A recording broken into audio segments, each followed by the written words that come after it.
La ven, ¿no? Sí, profesor. Sí, ok. Bueno.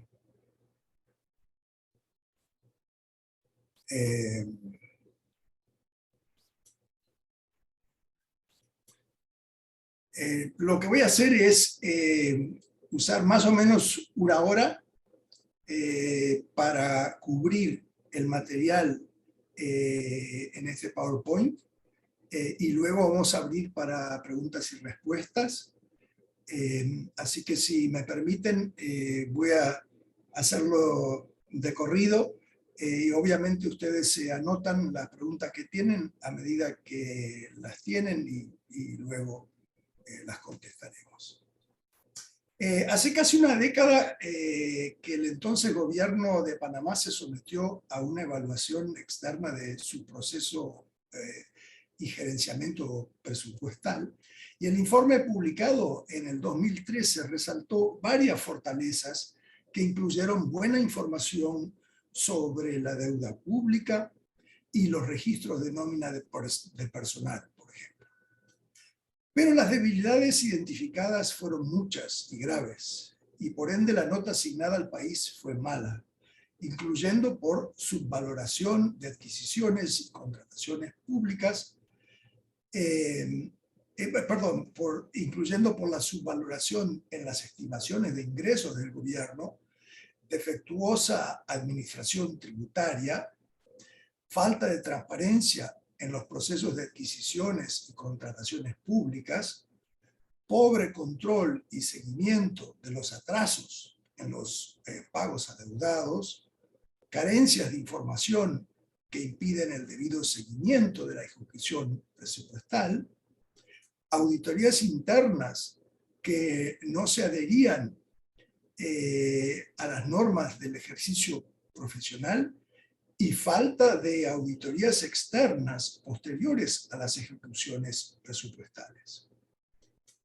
En los últimos 2 años, el gobierno de Panamá se sometió a una evaluación de su proceso y gerenciamiento presupuestal por parte del Fondo Monetario Internacional, y en los informes publicados hasta la fecha se resaltaron varias debilidades, incluyendo baja prioridad a gastos en salud y educación, demasiadas e injustificadas exenciones impositivas y tratos preferenciales, un sistema previsional que tiene que ser reformado o si no se va a quedar desfinanciado, pobreza en la información sobre gastos y deficiencias en el marco regulatorio para prevenir el blanqueo de capitales y combatir el financiamiento del terrorismo.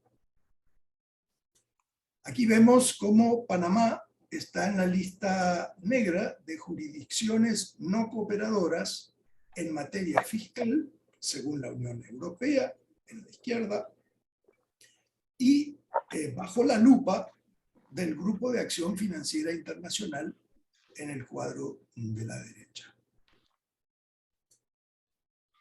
La buena noticia es que el gobierno sigue lanzando, con participación ciudadana, planes de acción para algún día llegar a cumplir con los estándares internacionales de un gobierno abierto, que se define como aquel que promueve la transparencia a través del acceso a la información pública, la rendición de cuentas, la apertura de datos y el uso de las tecnologías. Fomenta la participación y colaboración de los ciudadanos para el mejoramiento de la gestión pública y de los servicios públicos y brinda un espacio para el desarrollo de políticas públicas. El cuarto tal plan cubre el periodo presente, 2021 a 2023, e identifica 8 compromisos, de los cuales voy a resaltar 4.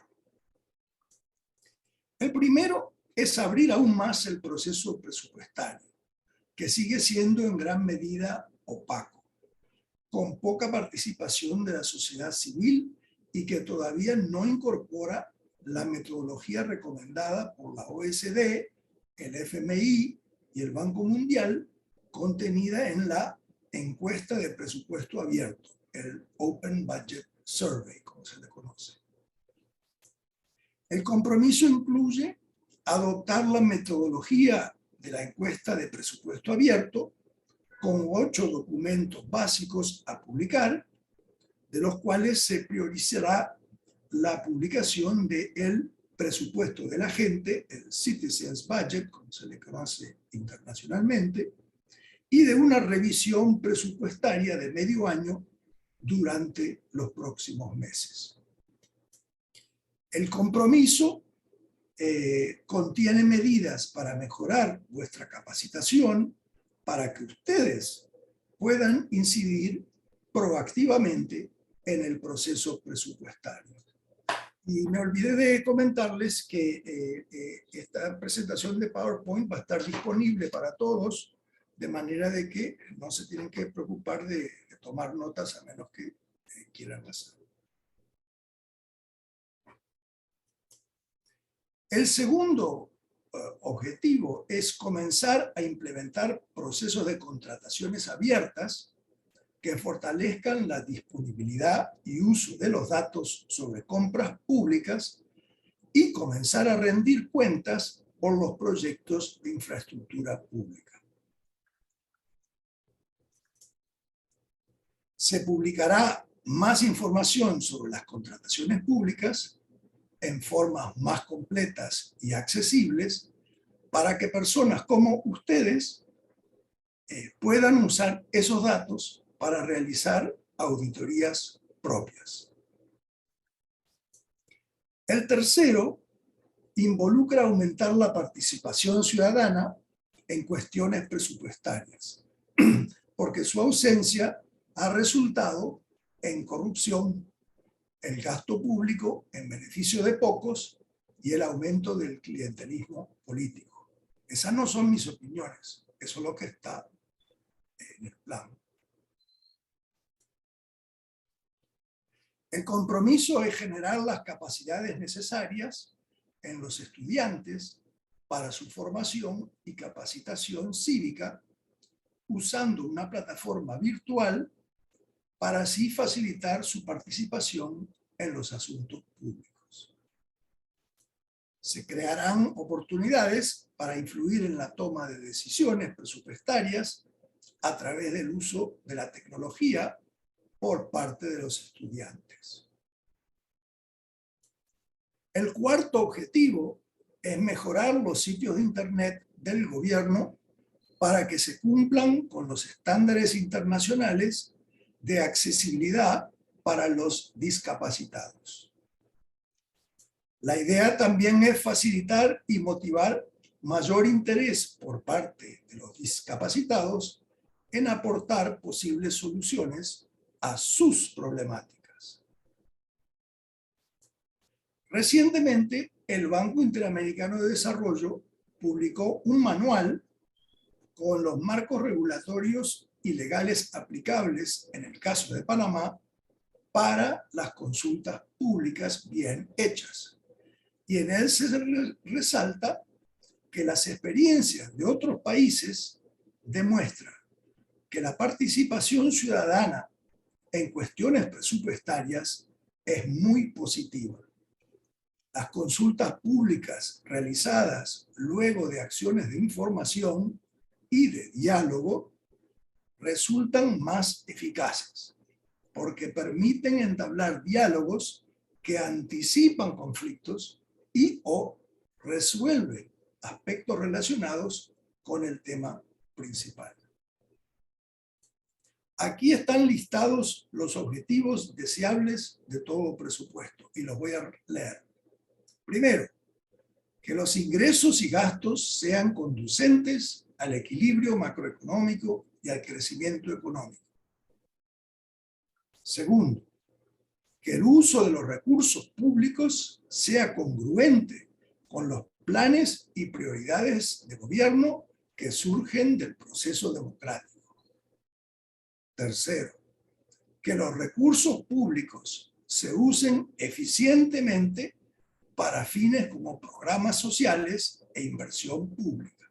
No es cosa de tirar más y más dólares para resolver los problemas, es hacerlo eficientemente. Cuarto, que los déficits fiscales sean modestos y financiables voluntariamente, no a la fuerza, a tasas bajas y a plazos largos, evitando así la acumulación de deudas inviables.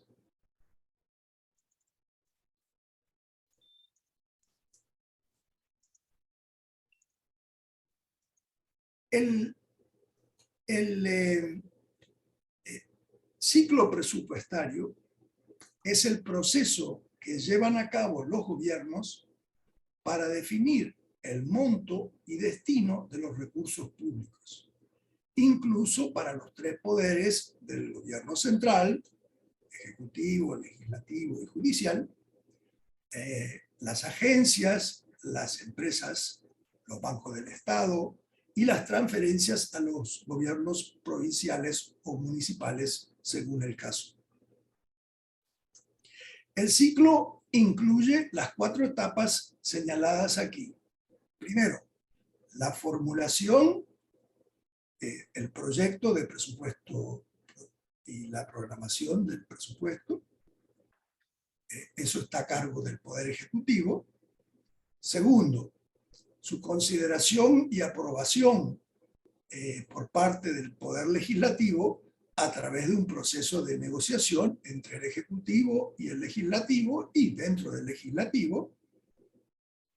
Tercero, implementación y ejecución. Ese es ejercer el presupuesto conforme a la normatividad vigente. Y la cuarta etapa es la vigilancia y la rendición de cuentas. Es la revisión y evaluación del uso de los recursos públicos conforme a los programados, y si hay diferencias, resaltarlas, publicitarlas, y así la ciudadanía sabe pues qué salió después de todo ese ciclo presupuestario. Aquí está el calendario observado, por ejemplo, para la confección y eventual aprobación del presupuesto para este año. Como podrán ver, el órgano rector es el MEF, el Ministerio de Economía y Finanzas. Ellos en general, antes de finales de julio de cada año, presentan el proyecto presupuestario. En este caso fue presentado el 29 de julio del año pasado. Luego se lo estudió y debatió en el Congreso, en el Legislativo, y fue aprobado el 26 de octubre del año pasado, y por ende las fases del ciclo presupuestario que se cumplieron fueron estos: la programación, la formulación, la aprobación, y ahora estamos obviamente en el proceso de ejecución y seguimiento y eventualmente, luego del fin de año, liquidación y cierre.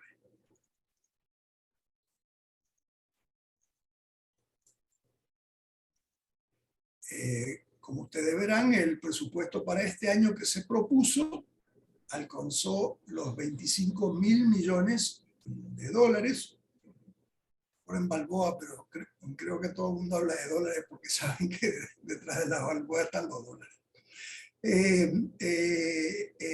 Esta es, como ustedes ven, el 29 de julio, como mencioné, cuando se hizo una conferencia de prensa para presentar el proyecto de presupuesto, y el ministro Alexander señaló sus principales características. Se elaboró este mensaje presidencial con respecto al presupuesto. No sé si lo vieron, pero si les interesa, está en internet, se puede ver, y eso es importante, que también la presidencia y no solo el MEF pues se pongan las botas y tomen la responsabilidad por el proyecto presupuestario. La Asamblea discutió el proyecto y lo devolvió al Poder Ejecutivo con sus recomendaciones en julio, a mediados de julio del 2021, y a partir de ahí hubo todo un proceso de negociación y reconsideración y etcétera, que llevó a que eventualmente el 21 de octubre del año pasado se presentara el proyecto de ley reformado que eventualmente fuera aprobado por la Asamblea Nacional. Y como ustedes podrán apreciar, por ejemplo, una de las páginas nada más, se hicieron reasignaciones dentro de algunas categorías, mayormente compensatorias, para no agrandar el déficit fiscal. Por ejemplo, el MEF ahora va a poder invertir 34 millones de dólares más, luego de cortar 34 millones de dólares de gastos corrientes. Así que el aumento y las disminuciones fueron tales que en neto no se amplió el déficit fiscal. Después hablaremos de por qué no hay lugar para aumentar el déficit fiscal y al contrario, hay que bajarlo. En el caso del Ministerio de Educación, ustedes ven ahí también que se aumentaron ciertas partidas de funcionamiento e inversión y se disminuyeron otras partidas de funcionamiento e inversión. Así que aquí es un buen ejemplo donde es un juego de suma cero, dadas las circunstancias fiscales muy apretadas que tiene el gobierno de Panamá, donde evidentemente a través de la negociación se llevó a quitarles fondos a algunas partidas y darle fondos a otras partidas. Porque a veces no se puede aumentar la torta y sencillamente hay que decidir qué torta se va a elaborar, no cuán grande va a ser. En el caso del Ministerio de Salud, como ustedes ven ahí, hubieron reducciones de gastos programados de funcionamiento de 56 millones y también aumentos de gastos de funcionamiento de 56 millones, así que también con el objetivo de no empeorar la situación deficitaria, pero sí se cambiaron las partidas, la asignación de las partidas, de manera tal de que los recursos ahora están designados para algunos otros propósitos que lo inicialmente contemplado. Y aquí ven que el proyecto original era por 25.127 millones y terminó siendo 25.300 millones, es decir, un pequeño aumento del presupuesto total, pero no mostré todos los cambios que hubieron, pero hubieron muchos cambios. A veces se aumentó la inversión, a veces se bajó la inversión, a veces se aumentó el gasto corriente, a veces se rebajó el gasto corriente y a veces se mantuvieron los niveles, pero se cambiaron las prioridades. Y así debe ser. Y bueno, luego de un tercer debate, el presupuesto se aprobó el 28 de octubre y ese es el que está en vigencia para el año presente, 2022. Ahora bien, la sustentabilidad fiscal de largo plazo se logra manteniendo la razón deuda-producto, Producto Interno Bruto, más o menos constante en niveles que dependen del ritmo de crecimiento de la economía y por ende del ritmo de crecimiento del PIB y del grado de confianza que inspire el gobierno en sus inversionistas. Para un país como Panamá, que no tiene instrumentos monetarios y cambiarios, para mejor en muchos casos, y en particular no puede emitir dólares, esa razón probablemente está más cerca del 50% del producto que del 75% del producto, por lo que fue necesario bajarla durante la década de los 90 y mantenerla en el rango de 40 a 60% en la primera década de este siglo.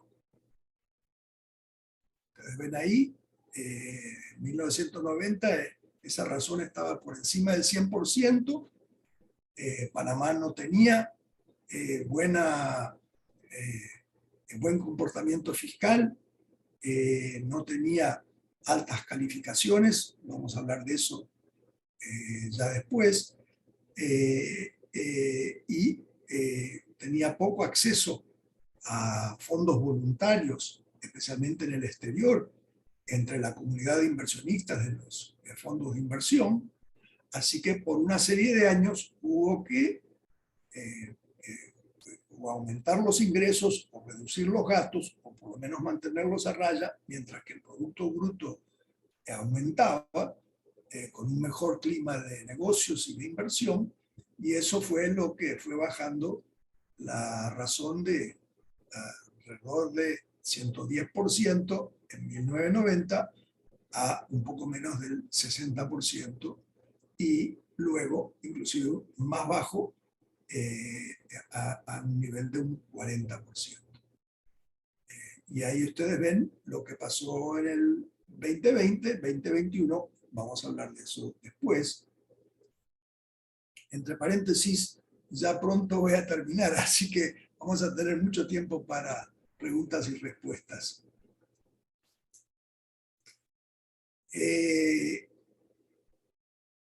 Las reglas fiscales son limitaciones a la política fiscal para garantizar la credibilidad del compromiso con la disciplina fiscal, ayudando a garantizar la sustentabilidad fiscal de la cual estábamos hablando.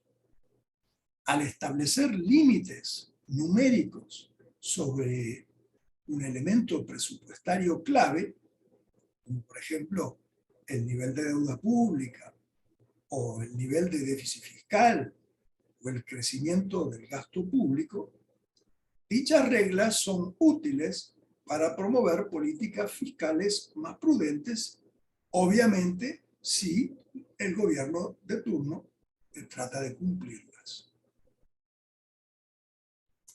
Panamá ha tenido una regla fiscal desde el 2002, 2 décadas.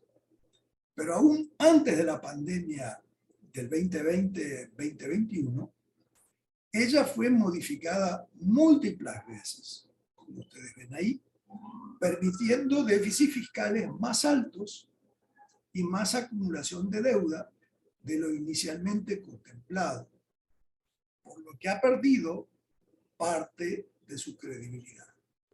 Si uno tiene una regla, pero la cambia cada 2 por 3, obviamente los inversionistas no se la van a tomar tan en serio como la tomarían si hay una regla y se trata de cumplir. Es por eso que el gobierno ahora tiene que cumplir con las restricciones que se ha autoimpuesto luego de consultar con las agencias de calificación crediticia, y ya vamos a aprender qué es lo que son y cómo hacen las cosas, el Fondo Monetario Internacional y otros actores relevantes del mercado de capitales. De ahora en adelante, el aumento de la deuda pública tiene que ser contenido por debajo de la expansión económica y del aumento de la tributación, para que esa razón, deuda-producto, se reduzca del 66% el año pasado a un 55% en 5 años. Así que no es cosa de volver al 40%, es cosa de volver por lo menos al 55%. Ese es el objetivo que el gobierno se ha plantado en consultas con organismos internacionales inversionistas que compran la deuda del gobierno de Panamá.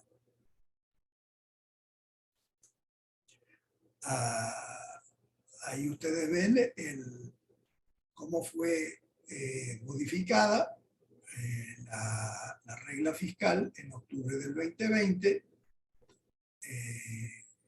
Para el año 2020 se propuso un déficit entre 9 y 10,5%.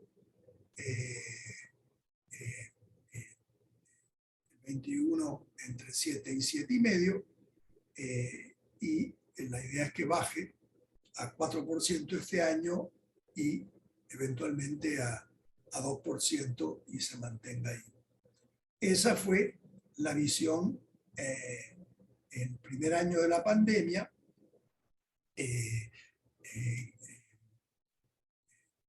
Pero, por ende, es necesario que ustedes y el resto de los panameños entiendan que no es conveniente que la mayor transparencia fiscal en marcha y la mayor representación de la sociedad en los procesos de decisión terminen empujando a las autoridades a gastar más y más relativo a lo que es prudente y lo que las circunstancias mandan. El gobierno de Panamá precisa gastar mejor y no puede gastar más y más hasta que la recaudación crezca, a menos que la recaudación crezca más de lo esperado.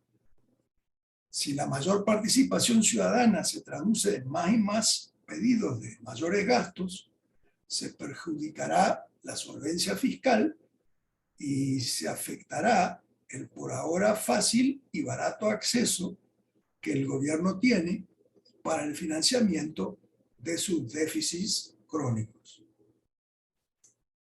Como ustedes verán aquí, a mitad del año pasado, luego de obtener el beneplácito del Fondo Monetario Internacional y luego de proponer una regla fiscal para los próximos años, conversada, negociada, etcétera, con los principales actores, el gobierno pudo realizar una operación en el mercado de capitales que fue muy favorable, pese a estar en medio de la pandemia. Se emitieron nuevos bonos a tasas bajas, se repagaron ciertas obligaciones que eran más caras o que estaban por vencer. Así que se hizo una operación de manejo de pasivos, como se le llama, que fue muy bien ejecutada y que fue un gran éxito. Por ejemplo, ahí se menciona en el último párrafo que a través de la operación, entre otras cosas, se colocaron 1.250 millones de bonos a un rendimiento de 3,1/3% con vencimiento en el año 2031 y 750 millones a un rendimiento de 3,3/4 con vencimiento en el año 2050, tasas que son sumamente, diría, tasas y plazos que son sumamente favorables para Panamá comparadas con otras operaciones a plazos similares. Y eso se pudo hacer solo prometiendo el buen comportamiento fiscal que quedó plasmado en el papel y que mostré en el gráfico. Entonces, bueno, esta ha sido esta primera presentación y con mucho gusto tenemos tiempo de contestar las preguntas. No se olviden que esta es una serie de 3 clases, así que lo que no cubrimos hoy, si yo les digo, no, pero eso lo vamos a cubrir mañana o pasado mañana, créanme que es así, porque no intenté cubrir demasiadas cosas para no llenarles la cabeza demasiado, especialmente el primer día, pero con mucho gusto podemos discutir lo presentado y si hay algo que no voy a cubrir mañana y pasado mañana, pues lo puedo cubrir ahora en el tiempo que tenemos, que es bastante. Muchas gracias, profesor. Creo que tenemos una buena cantidad de tiempo para esta segunda parte, porque pues la idea es aprovechar el conocimiento del profesor para de repente internalizar toda esta información que nos ha dado. Sí les agradezco, les puse en el chat el formulario de registro, porque para saber de dónde vienen, más o menos cuáles son sus perfiles, hay un formulario, 2 preguntitas y ya. Así es que les agradezco que puedan entrar y completarlo, porque al final de los 3 días vamos a dar un certificado de participación de parte de la fundación para que sepan, y de la organización FSVC, para que les quede la constancia que participaron aquí en el seminario. Y tenemos como formato webinar algunas preguntas en el chat que podemos pasar a leer. Primero les voy a mandar la encuesta de salida de este primer día, que son las mismas 2 preguntas que les pasé al inicio. Vamos a pasarlas ahorita para, nuevamente, esos propósitos internos de nosotros como organización. Parte del proyecto es que nosotros podamos tener las métricas de comparativas de cómo fue el conocimiento de los participantes al principio de la sesión y al final. Estas encuestas son privadas, son realmente para manejo, como decir, internos educativos de nosotros en ambas organizaciones. Así que las diapositivas están en un enlace, están en la página web de la fundación. Ya se las vamos a pasar por esta vía. Y pues mientras está esa encuesta, profesor, voy a leerle una pregunta que hace aquí.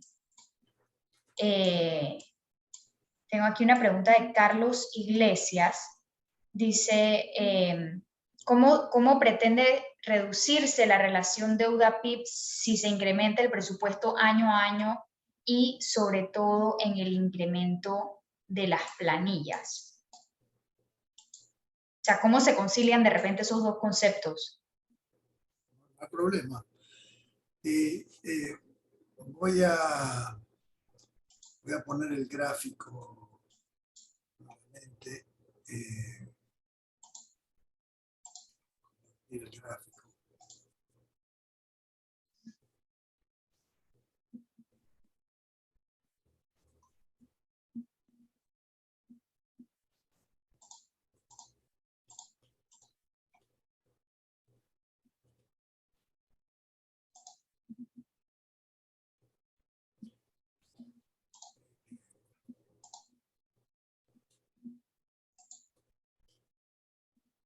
Bueno,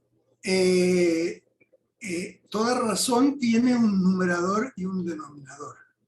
Así que el resultado, obviamente, depende de la interacción de esos 2 factores. Por ejemplo, uno puede mantener la deuda pública constante, pero si uno entra en un proceso de recesión, donde el Producto Bruto cae y cae y cae, hemos visto una estrepitosa caída del casi el 80%, por ejemplo, en Venezuela. Así que aunque la deuda pública, digamos, en Venezuela no fuera muy alta y se mantuviera constante, la razón deuda pública, Producto Interno Bruto, hubiera caído tremendamente, hubiera aumentado tremendamente porque porque el denominador había hecho cada vez más chico, y entonces una misma deuda con un producto más chico, la razón hubiera aumentado. Es decir, como está mencionado en uno de los diapositivos, creo que es el anterior,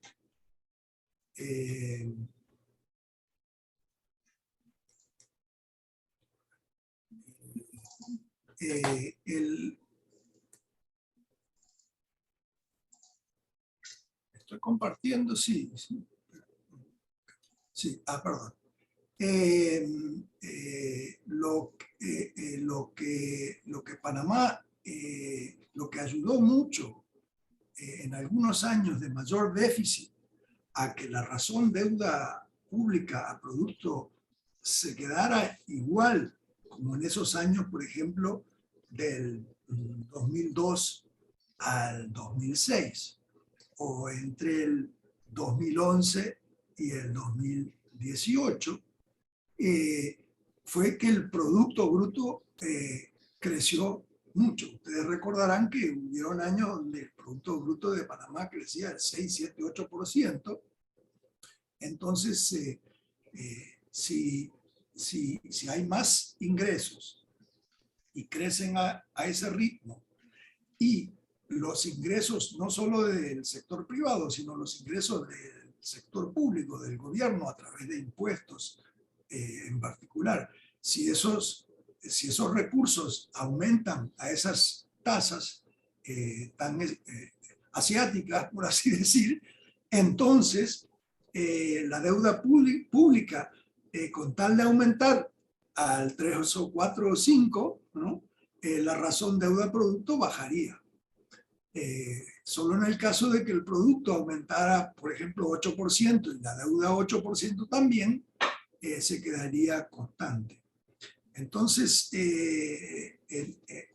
hasta el 2020 lo que hubo fue una combinación de las dos cosas. Hubo disciplina fiscal, pero también hubo un gran aumento de la inversión y de la atracción de Panamá, y eso ayudó a que el Producto Bruto aumentara mucho y el estándar de vida se mejorara mucho.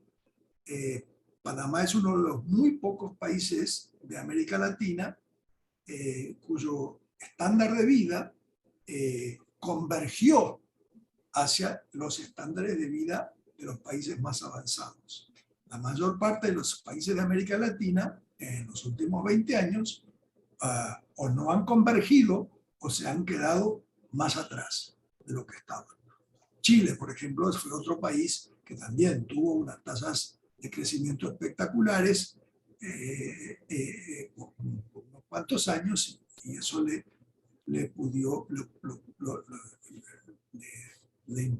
mejoró no solo el estándar de vida, sino la sustentabilidad fiscal.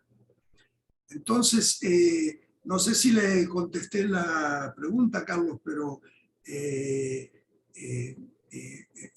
las autoridades lo primero que hacen es una proyección del Producto Bruto. ¿Cuánto va a crecer en términos reales? Es decir, descontando la inflación.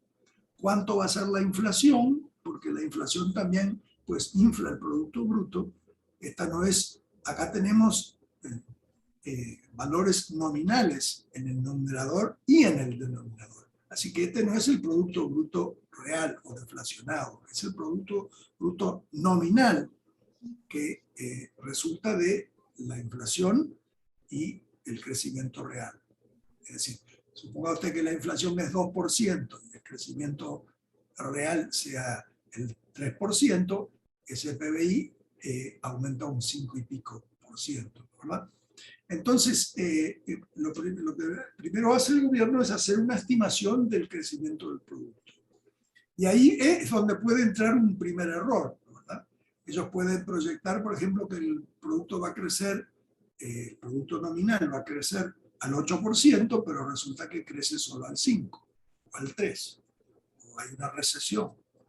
Entonces, en ese caso, la razón deuda-producto se deteriora por el hecho de que el denominador no se comporta como proyectado. Y después hay que hacer una proyección sobre la deuda pública, haciendo una estimación del gasto y los ingresos probables y deseables, y así uno hace la proyección que uno ve aquí, y después, claro, hay que mostrársela a aquellos que lo van a financiar a uno.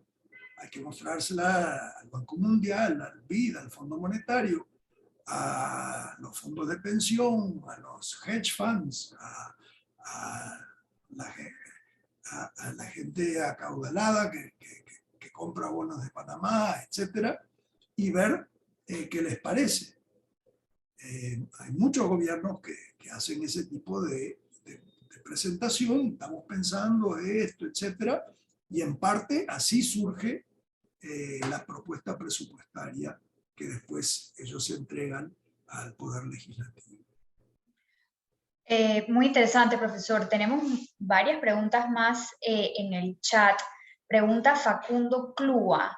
Dice, ¿qué opinión le merece que para los gobiernos locales se manejen dos presupuestos? Un presupuesto para inversión y otro presupuesto para funcionamiento, o sea, rentas y gastos. Pregunta Facundo Clua, si esto es una buena práctica o esto es algo que no se estila. Eso lo vamos a cubrir mañana, pero le anticipo la respuesta de que es lo completamente normal no tener dos presupuestos, sino tener dos partidas de presupuesto. Así como si yo le fuera a preguntar, Facundo, ¿cuál es su presupuesto mensual? Y usted me va a decir, bueno, alquiler de la vivienda, tanto, alimentos, tanto, vestimenta, tanto, aparatos electrónicos, tanto, en fin, son partidas de un mismo presupuesto, ¿no? ¿Verdad? Entonces, efectivamente, el presupuesto que vamos a ver se puede presentar y se suele presentar de diversas formas, todas las cuales suman y por igual. Normalmente se presentan de varias formas con diversas partidas. Por ejemplo, los gastos corrientes en salarios, en adquisición de bienes y servicios, los gastos de inversión, la construcción de obras, etc. Y también los ingresos corrientes, por ejemplo, a través de la tributación, y los ingresos de capital. Por ejemplo, la venta de activos, si se vende una fábrica que el gobierno tenía o se vende un terreno que el gobierno tenía y no estaba usando, es un ingreso de una vez y a eso se le llama ingreso de capital. Así que vamos a ver mañana y pasado que es perfectamente normal. Bueno, ya saben que más o menos un pedacito de lo que vamos a ver mañana en nuestro segundo día de capacitación. Tenemos otra pregunta de Gustavo Bayar que dice, ¿cuáles son los indicadores que se pueden usar para evaluar la eficiencia en el presupuesto de funcionamiento del Estado? Bueno, también vamos a hablar de eso, pero no, me alegro mucho porque si me fueran a preguntar cosas que no iban a estar cubiertas, diría yo que no hice las presentaciones bien. Obviamente la eficiencia es difícil de medir, ¿no? ¿Verdad? Porque, por ejemplo, una fábrica que produce clavos o tornillos, o sillas o mesas, es muy fácil ver la eficiencia, porque uno sabe que, bueno, precisa de hierro o precisa de madera, y uno puede contar, ¿no? ¿Verdad? Las toneladas de hierro, las toneladas de madera, el costo de la madera, el costo de hierro o el acero, dependiendo. También la maquinaria utilizada, el costo de la maquinaria, etcétera, el costo de la mano de obra, el costo de la electricidad, del transporte, en fin, uno puede hacer la suma de todos los costos y después la suma de todos los productos que salen de la fábrica, el valor por el cual se venden. Y uno compara, ¿no, verdad? Usé, digamos, $1.000.000 de insumos y vendí el resultado en 1,5 millones. Ah, eso está bueno. Ahí hay eficiencia. Pero suponga usted que yo puedo bajar el costo de 1 millón a 900 millones. Perdón, a 900.000. Y mantener la misma producción y obtener el mismo valor de venta de 1,5 millones. En ese caso aumenté la eficiencia, ¿no, verdad? Porque para obtener el mismo resultado me costaron menos los insumos. ¿Cómo hice?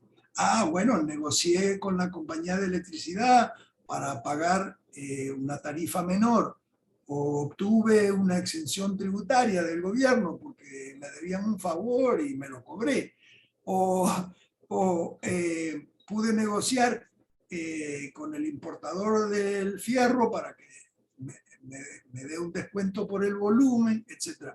Entonces, cuando se trata de la producción de bienes, es relativamente fácil medir la eficiencia y si hay mejoras o empeoramientos en la eficiencia. Pero cuando hablamos de servicios, ya sea servicios públicos o servicios privados, la cosa se vuelve más difícil. En el caso privado, por lo menos todo se puede medir en dólares, ¿no, verdad? Por ejemplo, un bufete de abogados. Uno sabe lo que cuestan los abogados, lo que cuesta el alquiler de las oficinas, lo que cuesta el contrato de las secretarias, de los aparatos que se usan, de la luz, la internet, en fin. Y uno puede hacer una suma de los costos y por otro lado uno sabe exactamente cuánto cobró por los servicios de esos abogados. Y ahí uno puede comparar y ahí también si uno baja los costos de producción o puede subir el precio que cobran los abogados sin perder volumen, es decir, antes cobraban, yo qué sé, $500 por hora y ahora cobran 550 y no perdieron ningún cliente. Bueno, en ese caso se puede medir la eficiencia. Pero en el sector público, los costos muchas veces se pueden medir, a veces no, voy a dar un ejemplo, pero el problema es que muchos de los servicios no tienen precio. Uno no le cobra a los padres directamente por el costo de educar a los hijos en una escuela pública. Uno muchas veces no cobra el verdadero costo de proveer servicios en clínicas u hospitales públicos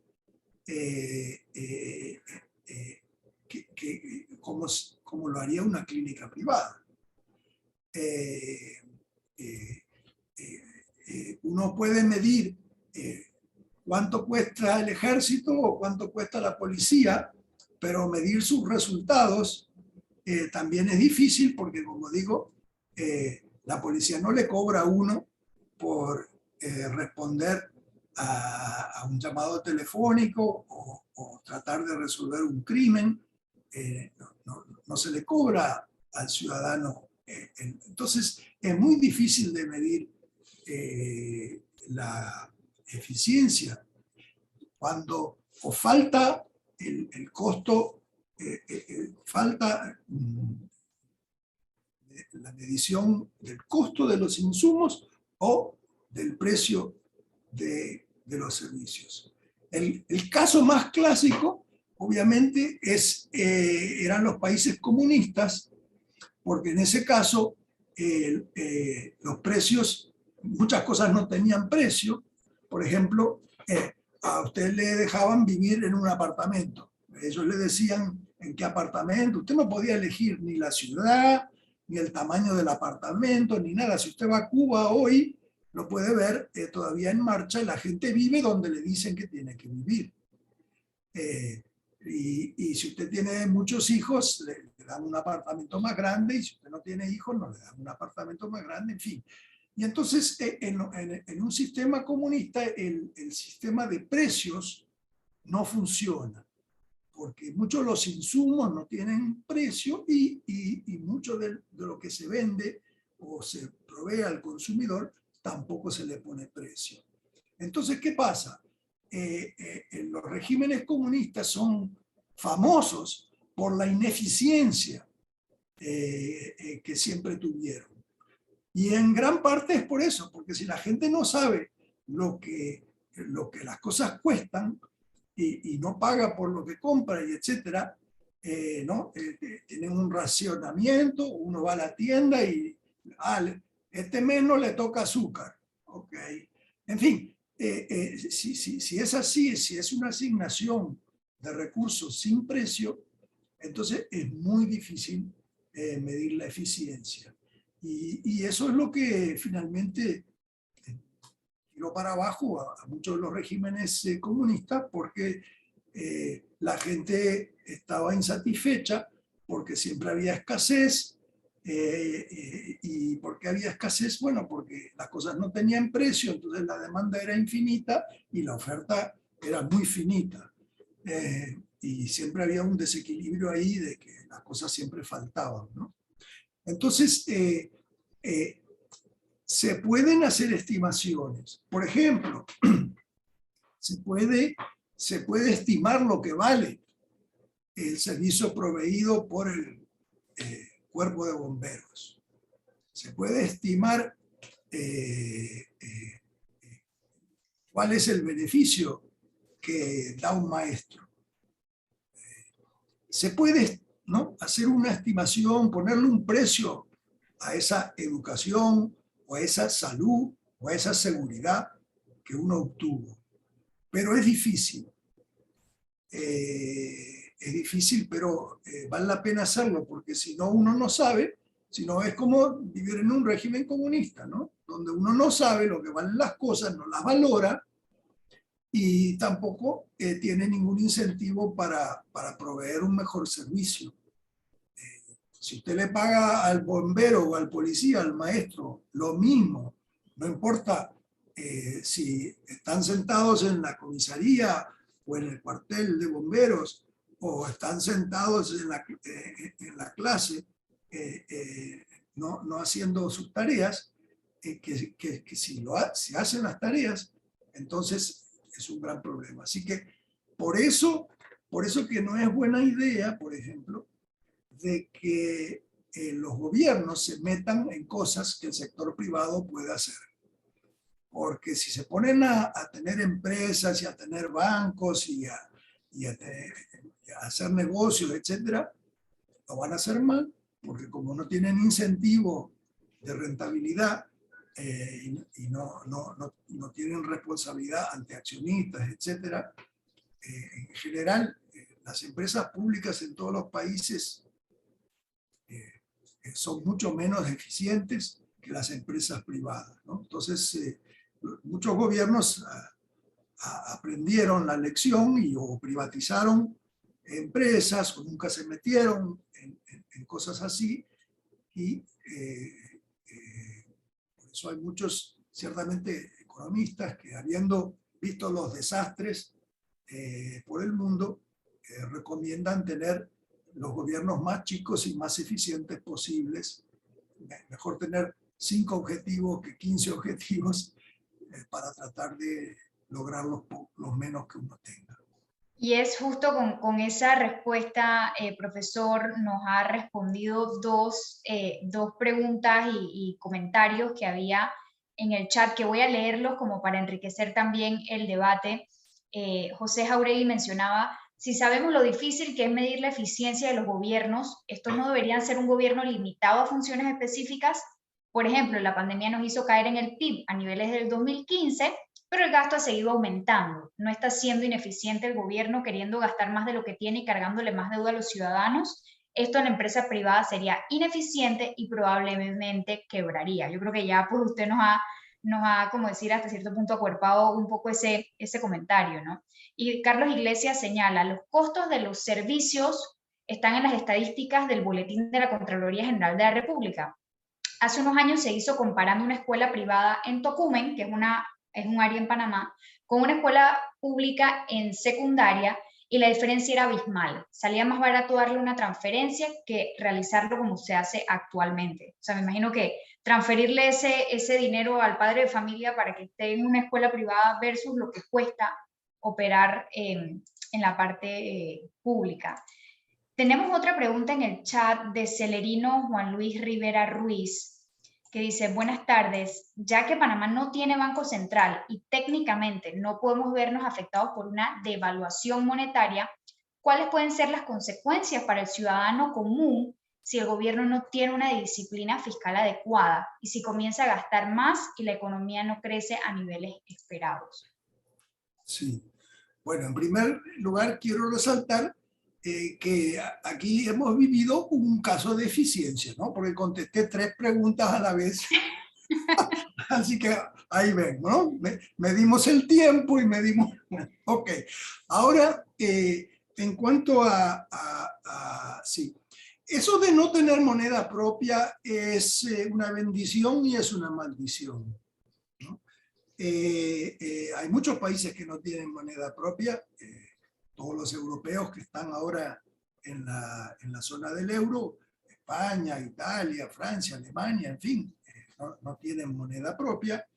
El Salvador, Ecuador no tienen moneda propia y hay otros países que formalmente o informalmente usan el euro o el dólar y no tienen moneda propia. Yo diría, el tener moneda propia le da a los gobiernos más grados de libertad que no, es verdad. Es como si yo tengo, si yo a mi adolescente, que ya no, mis hijos ya son más grandes que adolescentes, ya sobreviví esa época. Es como darle una tarjeta de crédito al adolescente, ¿no? Por si la precisa, para... en fin, mejor ponerle un límite bien bajo, porque uno no quiere tener esa sorpresa a fin de mes. En fin, entonces los grados de libertad que le dan a uno la moneda propia depende cómo son manejados. Es como tener tarjeta de crédito versus no tener tarjeta de crédito. Si uno tiene una clase política corrupta, irresponsable, que trabaja en la opacidad, que no es representativo, etcétera, etcétera, mejor que no tengan moneda propia, mejor que no tengan tarjeta de crédito. Y hay muchos de esos gobiernos en el mundo. Por otra parte, si uno igual va a ser responsable, entonces uno no precisa moneda propia. Uno puede perfectamente usar el dólar o el euro o el yen o lo que fuera y manejarse con eso, porque ya viene con disciplina. Es decir, como el gobierno de Panamá no puede imprimir dólares, los tiene que ganar o los tiene que pedir prestado. Y eso de ganarse los dólares, ¿no? Obviamente requiere un esfuerzo, requiere una disciplina, y eso de pedir prestado aún más todavía. Entonces, hemos visto casos, sí, hemos visto casos de gobiernos sin moneda propia que igual se metieron en problemas, porque el tener moneda propia o no tener moneda propia no define la salud de las cuentas fiscales. Hay gobiernos que tienen moneda propia y tienen superávit fiscal. Hay países que no tienen moneda propia y tienen superávit fiscal. Hay países que tienen moneda propia y tienen déficit fiscal, y hay países que no tienen moneda propia y tienen déficit fiscal, caso de Panamá. Entonces, es como digo, es un instrumento menos para bien y para mal. ¿Qué ha pasado? el caso de Grecia, por ejemplo. Grecia no tenía moneda propia. Grecia en el 2010, 2011, 2012 estaba dentro de la eurozona, usaba el euro, igual se metió en problemas fiscales. Prometió un déficit fiscal del 3% y resultó ser 10%. Y no es por pandemia, después prometió X y dio Y, y prometió Z y le dio A, en fin, y perdió la credibilidad. Los inversionistas no le quisieron prestar más, entonces el país tuvo que acudir al Fondo Monetario y a los fondos europeos para salvataje, pero fue un enorme desastre, una recesión brutal, un desempleo brutal, los precios de todos los activos, terrenos, acciones, bonos, se fueron estrepitosamente al piso. Fue una vergüenza, una crisis política, una crisis de la deuda, no la pudieron pagar, en fin.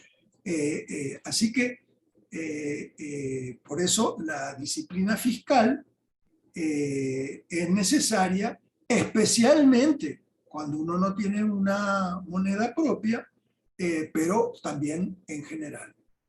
Es un poco como la salud. Uno puede tener trabajo, no tener trabajo, estar jubilado, estar en el colegio, en fin, pero la salud es muy importante. Entonces, la salud fiscal de un país es muy importante, independientemente de las otras cosas, inclusive de la política monetaria o cambiaria, es muy importante.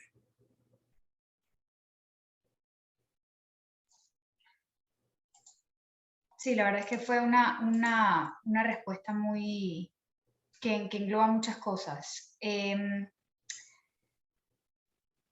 Tengo una respuesta aquí, una pregunta de Renan Arjona. Dice, consideramos que existe una falencia en la forma de publicación de la ejecución del presupuesto, porque esta se hace solo por entidades públicas y no se considera la ejecución por sectores, lo cual hace difícil el análisis debido a que sería necesario que el usuario de la información tuviese que agrupar entidades públicas y hacer sus propios cálculos para saber cómo se ha ejecutado el presupuesto en los distintos sectores.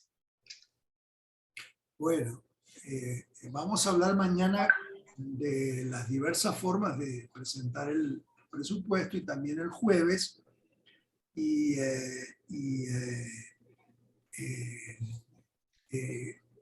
hay bastante información sobre, sobre el gasto fiscal y de los ingresos fiscales, pero lo que sería más útil y lo que está en camino es tener un presupuesto por resultados. Eso lo vamos a ver en detalle, es parte de una de las prioridades del gobierno de Panamá, lo ha sido por un tiempo, pero se ha hecho progreso, se está haciendo progreso, se tiene que hacer progreso este año, en este caso, porque al fin y al cabo, realmente, ¿qué le importa a uno si el turismo, el Ministerio de Turismo recibe X y el Ministerio de Agricultura recibe Y? Como mencionábamos antes, la cosa es con qué eficiencia se gasta esos recursos, en qué se gastan y qué resultados se obtienen, ¿verdad? A veces uno puede obtener resultados importantes con poco dinero y vamos a hablar de eso, ¿no? De los temas de eficiencia, de los temas de resultados, pero ya les voy avanzando eso, de que hay bastante información, pero no hay la información que más interesa, que es la información de resultados. Por ejemplo, se puede ver el Ministerio de Educación cuántos recursos se come, pero no se puede ver muy bien cuánto aprenden los alumnos en las escuelas públicas. y eso lo vamos a conversar más. Sí, y yo creo, profesor, como usted señala, que precisamente precisamente tener esa información presupuestaria de una forma más abierta, más amigable, más dividida por sector, qué se hace con el recurso, con el dinero, ¿no? Cuánto se le asigna a cada ministerio y punto, porque puede ser que el 80% es para pagar salarios y no para realmente dar algún servicio público a la comunidad y cuál es la calidad de ese servicio público.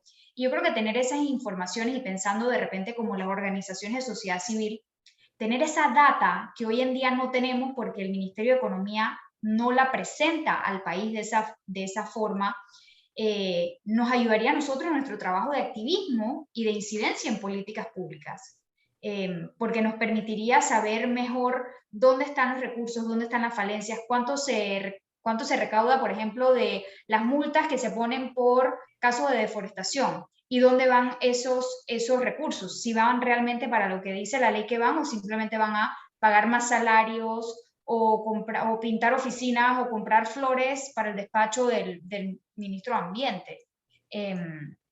Entonces sí, yo creo que es muy interesante hacia esa dirección. Creo que debemos ir encaminados como país y la labor que estamos haciendo aquí hoy es precisamente de ver cómo desde la sociedad civil y de las organizaciones podemos empujar a los actores políticos, a los gobernantes en esa dirección. Tenemos una pregunta más y yo creo que con esta ya podemos ir cerrando. Pregunta Luis Ríos, ¿qué tan válida es la comparación entre países similares como método de medición de eficiencia?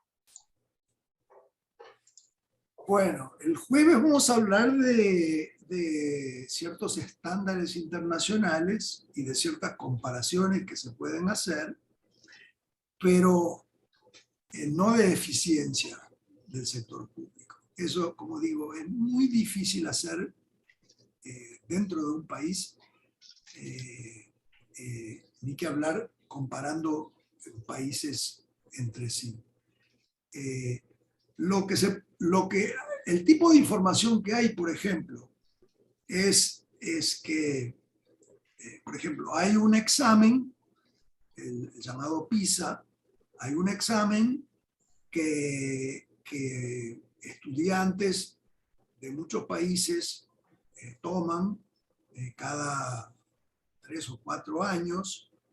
Es el mismo examen en todos los países y se publica qué porcentaje de los alumnos que tomaron ese examen lo aprobaron y con qué nota. Entonces uno puede ver, por ejemplo, de que hay países que gastan mucho en educación pública y sin embargo los alumnos no dan buenos resultados en esos exámenes. Y hay otros países que no gastan tanto y sin embargo los alumnos les va bastante bien en esos exámenes. Eso indirectamente te está dando una sensación de eficiencia, ¿no? ¿Verdad? Pero hay que hacer la comparación, hay que hacerla en casa, digamos.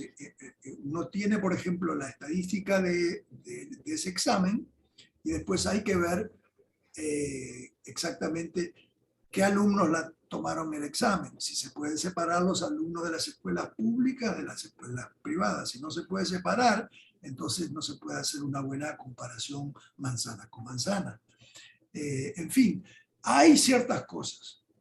Fíjese usted lo que estamos viviendo en tiempo real. No solo los rusos, sino de todo el mundo y ciertamente los europeos pensaban que el ejército ruso era una cosa formidable, una máquina eficiente, y que mejor uno tenía que seguir armándose y armándose más y más por si los rusos venían por ahí. Y lo que está pasando, no quiero hablar de la tragedia de Ucrania, pero a veces de las tragedias uno también puede aprender.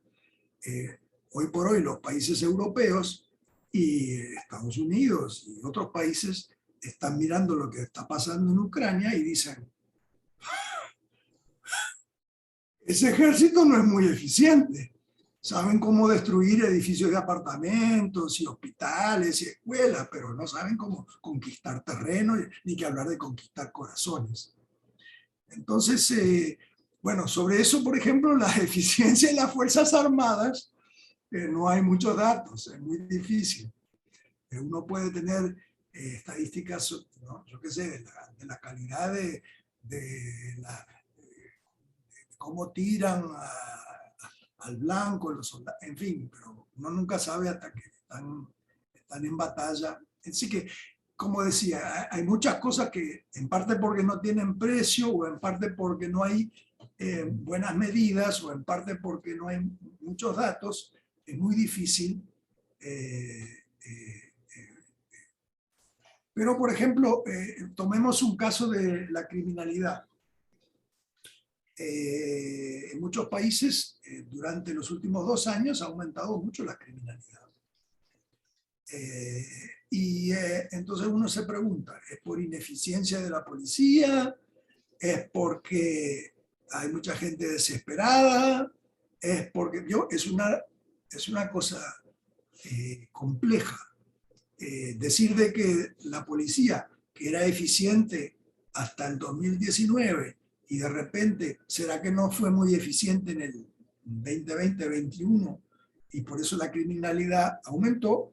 Eso sería erróneo, ¿no? ¿Verdad? Hay otros factores que inciden en la tasa de criminalidad.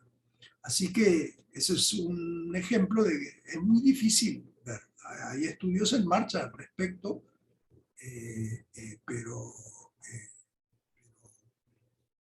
aquí en Nueva York y en todo el país, en general en Estados Unidos, lo que estamos observando es que la tasa de accidentes de vehiculares y la tasa de muertes en accidentes vehiculares ha aumentado mucho en los últimos 2 años. Y eso no es porque la policía de caminos esté dormida. Una de las principales razones es de que muchas de las carreteras se vaciaron porque la gente ya no iba a trabajar, se tenía que quedar en su casa o podía trabajar remotamente, y entonces hubieron muchos que empezaron no muchos, pero hubieron bastantes que empezaron a usar las carreteras como pistas de carrera. Y hasta el día de hoy, aunque las carreteras se han llenado bastante, hay mucha más gente yendo a velocidades extraordinarias por las carreteras porque como si estuvieran vacías. Y esos son los que chocan y los que mueren, y porque van a velocidades tan elevadas de que por más cinturón que tengan y colchones que salten y lo que sea, mueren igual. Ese es un ejemplo, ¿no? Donde si uno dice, bueno, es la ineficiencia de la policía de caminos, de carreteras, no, hay otras cosas pasando. Es complicado.